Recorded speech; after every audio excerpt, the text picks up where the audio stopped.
भंडारा शहर के TVS Suzuki के मैनेजर ए.के. गांधी और AIM फाइनेंस कंपनी ने गाड़ी फाइनेंस करने और उसका भुगतान करने में धोखाधड़ी की शिकायत 140 मोटर मालकों ने भंडारा पुलिस थाने में की थी। शिकायत को पुलिस अधीक्षक ने गंभीरता से लेते हुए AIM फाइनेंस कंपनी के ऑनर को धोखाधड़ी मामले में गुना दर्ज कर उस पर कार्रवाई की गई। लेकिन अब मुद्दा ये आता है कि ग्राहकों ने AIM फाइनेंस कंपनी को पूरा पैसा दिया, लेकिन जिन कंपनियों ने फाइनेंस की थी उन कंपनियों की बकाया राशि बाकी थी, जिसके चलते कंपनी के एजेंट गाड़ियां उठाने आने पर वाद विवाद होता था। इसके चलते भंडारा पुलिस निरीक्षक गोकुल सूर्यवंशी ने और पुलिस निरीक्षक बासे ने जिन कंपनियों ने फाइनेंस किया था उन कंपनियों के मैनेजर और 140 वाहन धारकों को भंडारा पुलिस थाने में बुलाकर दोनों की समस्याओं को सुनकर इस मामले को किस तरह से हल किया जाए, इसलिए ये बैठक बुलाई गई थी। समाज सेवक परमानंद मेश्राम ने गाड़ी धारकों को धोखाधड़ी से न्याय दिलाने आवाज उठाई। जितना दोषी AIM फाइनेंस कंपनी है, उतनी ही दोषी जिन कंपनी ने गाड़ी दी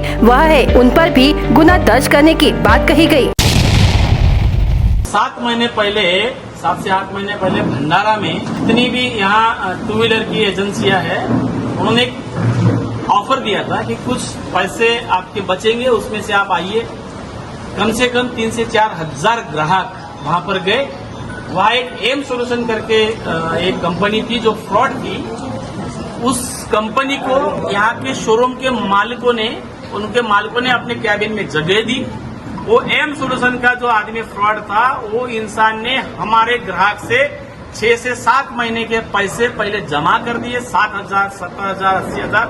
वो जमा करने के बाद में कुछ रुपए पे इस फाइनेंस कंपनी वालों ने हमें गाड़ी उपलब्ध कराई। और कुछ दिन के बाद में पता चला हमें सिर्फ 2 से 4 किस्ती देना थे। उस किस्त रुकने के बाद में पता चला कि एम सोल्यूशन वाला रफू चक्कर हो गया। हम जब इसके बारे में पूछने गए तो कंपनी वाले ने ये कहना शुरू कर दिया कि हमें इसके बारे में मालूमात नहीं थी। अभी इस पुलिस स्टेशन में 7 महीने पहले हमने ये कर दिया था, शिकायत दर्ज किया था। उसके शिकायत के आधार पे एम सोल्यूशन वाला और उसके जो साथी थे उसको पकड़ा गया, उसको जेल में डाला गया। हमारा कहना यह था कि अगर एम सोल्यूशन वाला जितना जिम्मेवार इस बात को है, उससे कई ज्यादा जिम्मेवार इस गाड़ी 2 व्हीलर गाड़ी वालों के जो शोरूम के मालिकान है, उनके अधिकारी है, उनके कर्मचारी है, और ये फाइनेंस कंपनी वाले बदमाश है। हम जो कंपनी वालों ने हमें बताया कि हमारे गाड़ियों पे इस तरीके का हमने ऑफर रखा है, वो देख के हमने कंपनी और शोरूम वालों को देख के हमारा ग्राहक गया। और कंपनी वालों ने और शोरूम वालों ने इस फ्रॉड आदमी को अपने केबिन में जगह दी। हमें क्या मालूम था ये एम सोल्यूशन का फ्रॉड है कि उसकी कंपनी सही है कि गलत है, ये हम तय करने वाले कौन होते हैं। ये शोरूम वालों ने इतनी बदमाशी से चालाकी से किया था कि अपनी गाड़ियां निकालने के लिए, अपनी गाड़ियां इनका खप होने के लिए इन्होंने हमारा बलि दिया।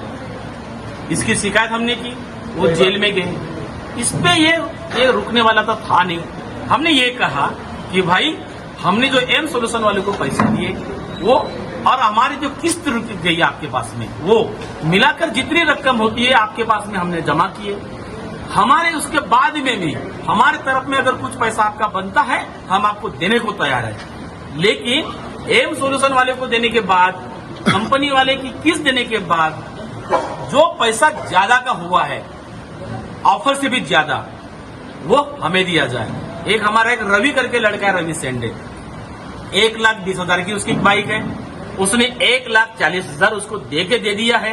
बावजूद इसके कंपनी वाला, जो फाइनेंस कंपनी वाला कहता है कि आपके तरफ में 1,37,000 रुपये और बाकी है। ये बदमाशी क्यों चलेगी? हमने पुलिस वालों के सामने एक प्रस्ताव दिया, कंपनी वालों को हमने एक लेटर दिया, ऑफर दिया कि भाई हमारे तरफ में होगा, आप हमसे लीजिए, हमारा आपके तरफ में ज्यादा आया हुआ रकम पैसा है वो हमें वापस कर दीजिए और हमें हमारी एनओसी दे दीजिए। और नहीं होगा, अगर ये मालिकाना जो ये शोरूम वाले बदमाशी करते जिम्मेवारी अगर नहीं लेते और कंपनी वाले नहीं लेते होंगे, तो जो फ्रॉड की जो पुलिस स्टेशन भंडारा ने इनके खिलाफ शिकायत दर्ज करने के बाद में इनको ऊपर में FIR हुआ, वही 34 में इनकी जिम्मेवारी तय कर लीजिए और इनके खिलाफ में शिकायत इनके ऊपर में आपने पुलिस स्टेशन से आपने ये क्या कहते हैं उसे क्या कह सकते, उनको अटक करें और हमें न्याय दें। इसके लिए आज यहाँ पूरे भंडारे में भंडारा पुलिस स्टेशन में एक बैठक थी। वहाँ पर भंडारा के आदरणीय PI सुरेंद्र साहब थे, तत्कालीन PI बासे साहब थे और IO पाटिल साहब थे। और हमारे तमाम ग्राहक भी थे। तय हुआ, कंपनी वालों को हमने ऑफर दिया, कंपनी वाले तय करेंगे, उसके बाद में सोचेंगे, और नहीं होता होगा तो हम अपने तरीके से देख लेंगे, लेकिन पैसा ज्यादा का नहीं देंगे, और ज्यादा पैसा गया वो कंपनी से वसूल कर लेंगे। 10 अक्टूबर को विश्व मानसिक स्वास्थ्य दिवस के अवसर पर ग्रामीण अस्पताल लाखांदूर में जिला मानसिक स्वास्थ्य कार्यक्रम के तहत मानसिक स्वास्थ्य शिविर का आयोजन किया गया है। जिला शल्य चिकित्सक डॉक्टर दीपचंद सोयाम और जिला स्वास्थ्य अधिकारी डॉक्टर मिलिंद सोमकुमार ने सभी से मानसिक स्वास्थ्य जांच कराने का आग्रह किया है। इस शिविर में मुख्य रूप से मानसिक बीमारी, सिर दर्द, डिप्रेशन, चिंता, व्यसन की समस्या, यौन समस्या, फिटनेस समस्या, बच्चों का व्यवहार और आदत में बदलाव, बुजुर्गों में व्यवहार परिवर्तन और मनोभ्रंश, मानसिक मंदता, हृदय रोग, कक्षाघात, मनोदैहिक बीमारी के निदान के लिए मनोचिकित्सक और चिकित्सक उपलब्ध होंगे। साथ ही आवश्यकता अनुसार बीपी, शुगर की जांच भी की जाएगी। साथ ही योग के विशेषज्ञों का मार्गदर्शन भी मिलेगा।